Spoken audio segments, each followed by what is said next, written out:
Stephanie makes sure that Drew has all the newest PS5 games, right? But she has to work on getting her baby girl a high chair. Now, in Stephanie's newest video, she's holding the baby while she's cooking breakfast. And I mean, that's cool and all if you want to like pop your baby with some grease on the stove. So anyway, she's holding the baby and she's like, yeah, I know I need a high chair. We're working on it. High chairs are literally $30. Another example of not prioritizing your priorities, which are your children.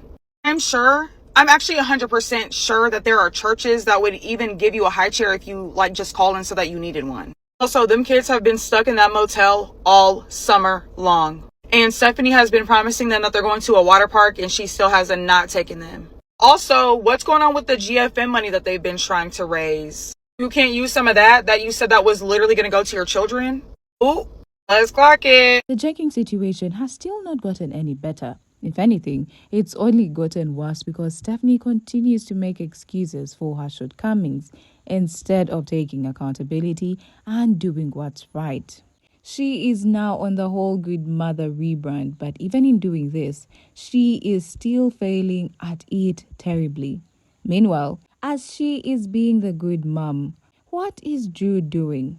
Stephanie seems to be doing everything single-handedly, like she is a single mom, yet she has a man in the house too. This is why we say their situation is really bizarre.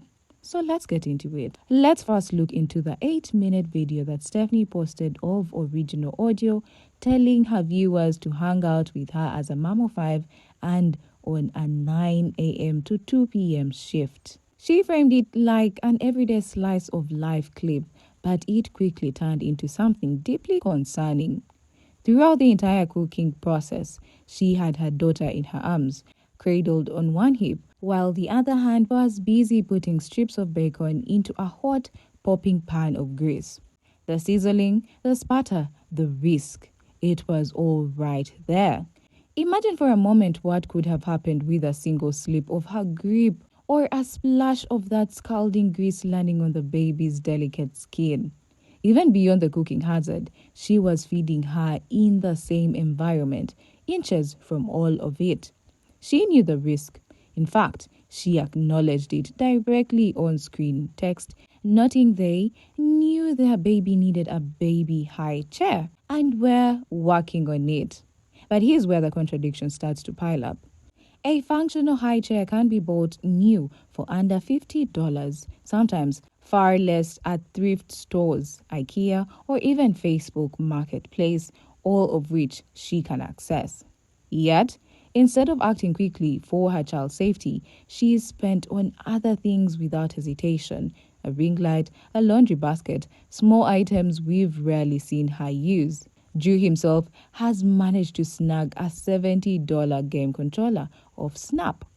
But when it comes to this high chair, it suddenly becomes a drawn-out project as if they needed to save hundreds for it. This pattern isn't new. Her children's needs often seem to come second, framed as afterthoughts that, even then, don't get addressed right away. And her own words undercut her excuses. She had said recently that money isn't the problem. So if it's not financial, then what's stopping her from securing something as basic and urgent as a safe place for her baby to sit during meals? Even if she truly didn't want to spend the money, there are free local buy-nothing groups she's active in, or churches, many of which she interacts with, that give away children's items all the time. Given her religious leanings, it's not a stretch to think she could have secured one for free in a matter of days. Instead, it feels like she's waiting to stumble upon a freebie for her own child, letting the risk linger in the meantime. And it's not as though she had no other options in that moment. Drew was home. You could hear his voice in the background of the clip. She could have easily passed the baby to him, freeing both hands to cook safely. But she didn't. She kept her daughter pressed close to the stove, prioritizing her own filming setup and routine over removing her child from a clearly hazardous situation. This isn't just a bad call, it's part of a larger, consistent pattern where safety and urgency for the kids take a back seat to appearances and convenience. And then, once she was finished preparing breakfast, she revealed yet another layer of questionable judgment as a mother. She served all the kids, including Booba, her toddler, by handing him a plate with whole grapes in it, as though he were much older and past the age where this should be dangerous. Whole grapes are a well-known choking hazard for toddlers. It takes only a split second for one to slip into the throat and block an airway. She didn't cut them, didn't half or quarter them, didn't even seem to register the danger, yet still claims to be the cautious, seasoned mom of four who knows better. Cutting grapes takes less than a minute, but she skipped it entirely, exposing him to unnecessary risk. After serving breakfast, she sat down in a chair with her baby still in her arms, and her non-verbal toddler ran back and forth in front of her. She never glanced at him, never checked in, and never engaged with her baby either. Her face was blank, no smiles, no warmth, no sign of interaction. Children at that age need to see joy and connection in their parents' face, but she looked completely detached. While it's true many overstimulated mothers can zone out occasionally, the level of disengagement here felt extreme. Even her child pacing in front of her, she remained locked in her own head. It raised serious questions about whether she might have been under the influence of something, though she was quick to dismiss any implication by explaining in her captions that she was only disassociated, lost in thought as she tried to plan out her week. She claimed she was mentally sorting through all the phone calls she needed to make, figuring out what steps to take to repair her credit, and keeping track of who had appointments and when. In her own text overlay, she spelled it out. I was disassociated hard here trying to plan out all the calls I want to make this week, what I need to do to fix my credit, who has appointments. My mom brain stays planning.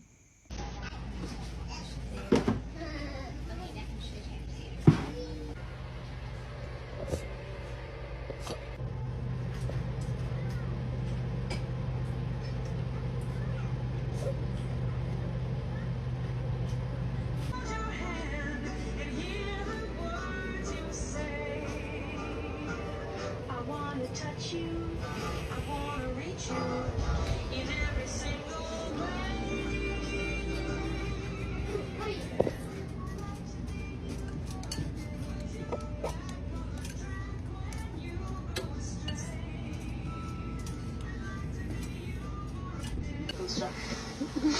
Is that a girl or a boy, Mommy? Really trying to avoid bringing them outside before it cooled down, but he won't stop, so we going outside.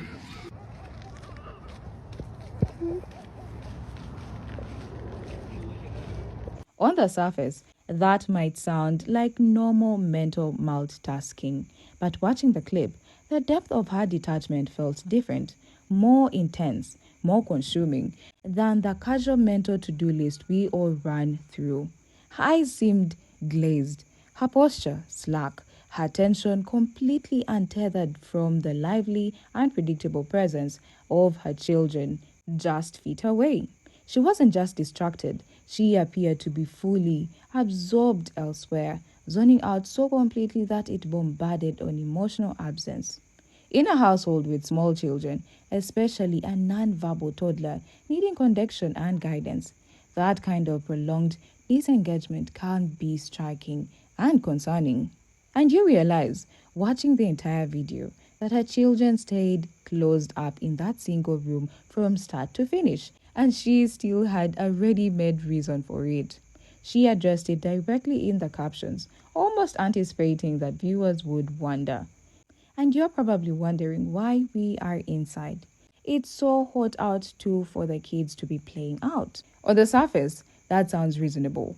But when you think about the reality of the day, the heat could have been an opportunity for something fun and refreshing. The perfect excuse to take them for a swim, set up a splashboard, or make a quick trip to a nearby water park. She has said herself that money isn't an issue, so affordability wasn't the barrier. At this point, her kids clearly needed an activity to help them burn energy and cool off. Yet, she had already prepared her defense against that idea, pivoting straight into another excuse, pointing out that water activities like water parks and splash pads in the area were, according to her, full of bacteria. She specifically wrote, "I keep seeing news articles about water sources harboring more bacteria this year than previous with heat fluctuations. Not to mention with high volume crowds at the water sports, there is bound to be people whining and chewing in the water. Better safe than sorry. I get the kids outside as soon as the sun is behind the building, still hot outside, but not going to drain them of their energy." Of course, she had to come up with an excuse. But this is such a weak one, and it falls apart quickly when you look at it closely. Yes, hot springs and smaller lakes can warm up enough in the summer to cause bacterial levels to spike to unsafe levels. But the bigger lakes and the ocean near where she lives doesn't typically reach that kind of dangerous threshold. It's simply not the same risk, and it feels like she's using a worst case example to justify never taking them out. The truth is, she seems to always find a reason, any reason, not to take these kids out for something fun or enriching. Meanwhile, in complete contradiction to her germ avoidance argument, she had her kids running barefoot just the other day in the motel parking lot, a public space where hazards are unpredictable and potentially far worse. In fact, viewers even pointed out spotting a discarded needle cap in the background of her video. That's the environment she's okay with, yet she paints herself as the good mom for avoiding a well-maintained water park. And about that Dollar Tree sprinkler she proudly posted about on Facebook not too long ago, it would be the perfect way to let them cool off right outside without any major expense or travel. But instead of using it, she focuses on downplaying the idea of taking her kids anywhere, like a water park. She even went so far as to take jabs at Desiree for taking Deshaun to one, implying that exposing him to that environment was reckless. The irony is thick here, because when you consider the state of their living space, filled in the motel room, a massive dumpster right outside their door, her children are likely encountering far more bacteria at home than they would splashing around in a public pool. Booba's communication struggles. More into this video. There was a deeply unsettling and frankly heartbreaking part where she was pacing the room with her toddler trailing close, his cries cutting through the background. He was clearly trying to communicate a need, whether for comfort, food, a toy, or some other basic request, but because he is non-verbal, he could not express it in words. Rather than stopping to patiently help him or trying to decode his cues, Stephanie cycled through handling him random items he didn't want or need. It came across less as an engaged parent troubleshooting and more like someone just trying to make the noise stop. This pattern stood out because Stephanie often talks about being deeply emotionally attached to her children, yet here was the prime example of where that attachment wasn't translating into meaningful action. What makes it harder to watch is that she has publicly acknowledged the possibility that her son may be on the autism spectrum, yet there is no visible follow-through toward getting him evaluated or starting speech therapy. The sad reality is that crying appears to be his main form of communication, and from what's been shown, it often gets overlooked. We've seen a moment during one of Drew's Twitch live streams when Boba was audibly crying in distress, only for Drew to yell at him mid-game. Even more telling, Drew instructed the oldest daughter not to comfort her little brother. That one snapshot says a lot. In those moments of raw need, this little boy is often left without comfort or... Watching this scene, it's impossible not to think about what consistent, responsive communication support could do for him. Instead, we see a household where his needs are either misinterpreted or ignored, while Stephanie still publicly holds onto the label of good mother, as though simply claiming it makes it true. Video 2. laid back evening. In another video she posted using original audio, she proudly captioned it laid back evening with family of 7. Of course, it's laid back in her world because she doesn't have a job or the pressure of a structured work schedule, allowing her to frame ordinary, even neglectful choices as relaxed family moments. In the clip, she showcased toy guns Drew retrieved from the storage unit, casually explaining that he picked them up when he went to get the air conditioner. This little detail is revealing. It implies they never truly lost access to the storage unit, contradicting the earlier narrative that they had. That revelation alone is frustrating enough, but what makes it worse is realizing they could have fetched the kids' toys much earlier and simply chose not to. Only now, with summer nearly over, do a few of the toys finally make it into the kids' hands. That delay feels almost spiteful, like the children's happiness is an afterthought. Okay, you guys, I'm back with a Brazilian Jenkins update. Not the one that you're thinking. Yes, I know she made an 8-minute video. I'm going to get into that because I do have some stuff to say, but I'm not going to do that right now. I'm going to do that probably before I go to work. This video is about why people be doing Brazilian Jenkins content, why Stephanie be doing Brazilian Jenkins content, and what's going to happen. Who's running things around here? There has obviously been some sort of miscommunication because when I watch my videos and I go and read the comments, or I go look at other content creators who do Brazilian Jenkins updates and I read the comments, I always see the same type of comments. People always it's always at least one person that's going to say, y'all need to stop talking about her. If y'all stop talking about her, she's going to go away. I don't think so. I really don't think so. I don't think anybody's going to go away. Like, the money too good. That's just period point blank. The money too good. Also, mind you, the real person in control of this entire scenario is actually Stephanie Thompson. Yes, the moment that she decides that she's going to stop posting content, she's going to stop feeding a lot of motherfuckers, for real, including me. I mean, I posted a video about her yesterday. What was it, 4-minute video? Easy $70. And people talking about stop talking about her. No, tell her to stop posting. The second she stopped posting, I ain't going to have a choice but to stop talking about her because ain't going to be nothing to talk about. But as long as I'm making money and paying my bills and supporting my family real quick, like before I go to my actual 9 to 5, off of the crazy shit she's doing over there in her motel room, oh, I'm going to do it every day. I'm going to do it every day. When the last time you made a quick $70 in 4 minutes? And please do comment that. I do want to hear it because if you did make $70 in 4 minutes, it was probably a really juicy story and I want to hear about it.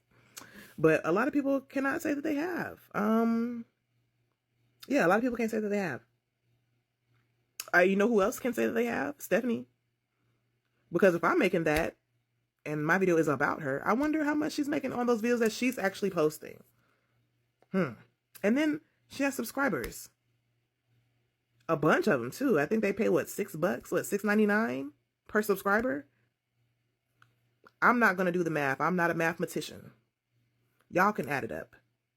But hey, again, this is just from one person. This is just from me. And yes, these amounts vary. These amounts do vary. A quick $70 for a video that's been posted for like 24 hours. If I'm doing that, I know other content creators are doing that. I'm a micro influencer. I literally just hit 30K. So people out here making bankroll. That's why we do it. Period point blank. It's really super simple. If y'all are tired of seeing it, don't come to us. Go to Stephanie and tell her to stop making content. Joe only bothered to grab the toys because he was already retrieving the AC for himself. His personal comfort clearly came first, with the children's enjoyment tucked on as an afterthought. They are only bringing this AC now in August, long after the start of summer, raising questions about why. The unit looks strikingly new in her video. Its pristine condition making it hard to believe it sat in a dusty storage unit for months. Honestly, I can't recall ever seeing it in their apartment. Do any of you remember it being there? If not, then perhaps they just purchased it, which paints an even uglier picture. They were willing to shell out for a brand new air conditioner because Drew wanted one, but not for a simple high chair for their baby, a necessity that costs far less. The contrast is glaring and deeply telling, underscoring how their spending priorities consistently skew toward self-indulgence over their children's immediate needs. However, this video seemed more of a rage bait video. She showed us inside the room where she talked about having a bunch of laundry to do, but it wasn't in the laundry basket but scattered around the beds. This was Dirty Laundry McHugh, and she talked about how tiring it is to do laundry twice a week. Meanwhile, normal homes do laundry almost every day, and for her family of 7, doing laundry twice a week is crazy work if they have to collect all the dirty laundry and scatter it all over the room. And then she showed us what they were to have, which were pork chops, and flies were loitering around the pork that she left all there in the open. Instead of being concerned for the hygiene, she only went on to sarcastically comment about them having flies, like she was trying to mock anyone but herself. The flies flying around the kitchen area was all we needed to know about her as a person and her hygiene in that kitchen and the household at large. She then went to give due praise for bringing the AC from the storage unit, which has helped to keep it cool inside. Stephanie went on to say thug people were asking for her original audio, saying she doesn't do this because she got stuff to hide. She repeated this, saying she only likes doing voiceovers because she gets to pour her inner self in there rather than in time interaction with the camera, which makes her feel awkward talking straight into it. Outside play without supervision. Meanwhile, the whole time she was inside with her baby, while the rest of the kids were outside unsupervised. And then she defended herself in the text that read, "I feel the need to helicopter parent when my kids are outside, but they all know the rules and I can check frequently. It's only when I am trying to catch up on cleaning or nursing the baby that I am inside while they're out." She then went on to say that she was checking on them every 2 minutes and that they know every single person in the neighborhood motel rooms. This was supposed to mean that the kids are safe, as if knowing strangers guaranteed her children's safety. How can she even trust strangers in the names that she knows them? Did she know them to the point of having checked their backgrounds? And what about the visitors of the people she said to know? Did she know them too? Also, what if there was a new drive-in? This is a public motel where absolutely anyone can come from anywhere with any type of intentions. And I bet she wasn't checking on them every 2 minutes like she claimed. Even with fenced environments, parents don't practically leave their kids out unattended to, and there is this comfortable Stephanie with her kids in a sketchy motel in Portland in one of the risky areas. This was so irresponsible of her because it just takes seconds for a child to be taken. It's at most risking to leave your children outside and then sit in front of a camera to tell us about how she spends every 2 minutes checking on them. It's as though she feels comfortable like she has her kids in a backyard, yet this is a patch of grass next to sketchy motel. Also, being an attentive parent didn't necessarily mean she has to be a helicopter parent. High chair excuse again. And then she added yet another round of commentary about how she knows their baby needs a high chair, making sure to point out that they were working on it and only doing one thing at a time, as though this somehow justified delaying such a basic necessity. She emphasized in her text overlay, she only just transitioned to eating solids, but we plan to get her high chair this week. The tone suggested that this was meant to reassure viewers, but given her track record of delays and excuses, it felt more like a setup for yet another reason later on as to why it hadn't happened. A high chair isn't a luxury item. It's a standard, affordable and safety essential piece of equipment for a baby starting solids. Waiting on it while continuing to cook holding the baby, especially greasy, splattering foods, creates an obvious, preventable danger. The idea of hot oil popping against delicate skin with a single misstep is chilling, yet she seemed to treat it as an incidental inconvenience rather than a top priority hazard to eliminate.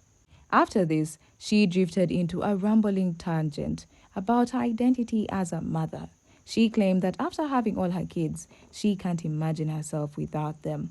that even when she pictures herself as a 10-year-old, she somehow still sees her children there with her in those memories. She asked the audience if that made sense, but the statement was so strangely phrased and ideological that it was hard to follow.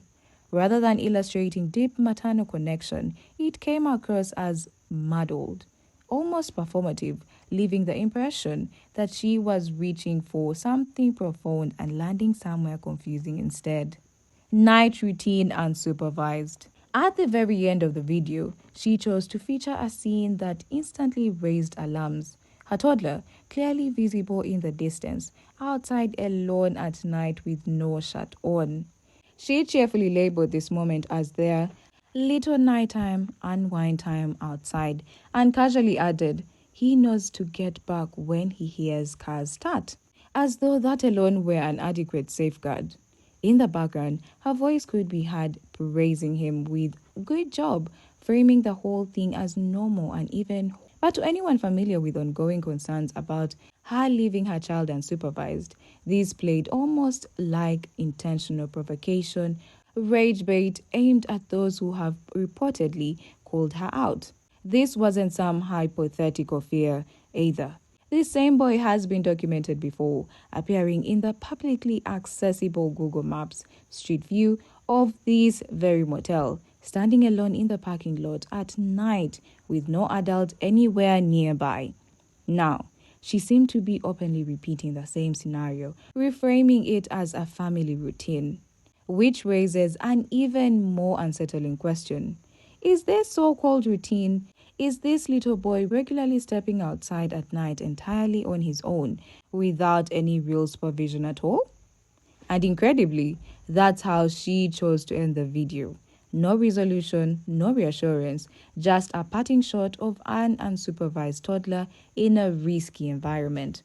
It left the unmistakable impression that, for these kids, this isn't just an isolated moment.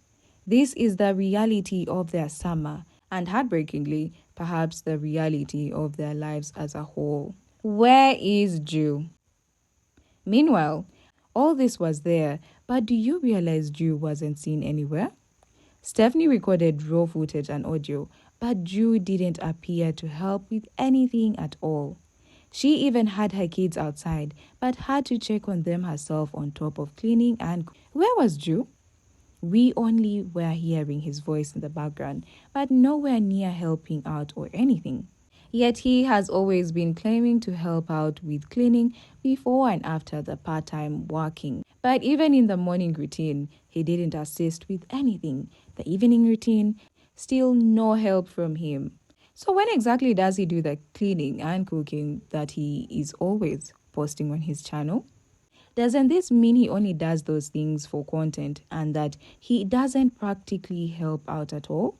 This shows who actually does the work around, and yet Stephanie won't stop praising him for the little things he does, like getting the AC, while she is there juggling with almost everything to the extent of having to cook with a baby in her hands, which is very dangerous. So the question is, when does Drew help out, or doesn't he do anything at all around the house?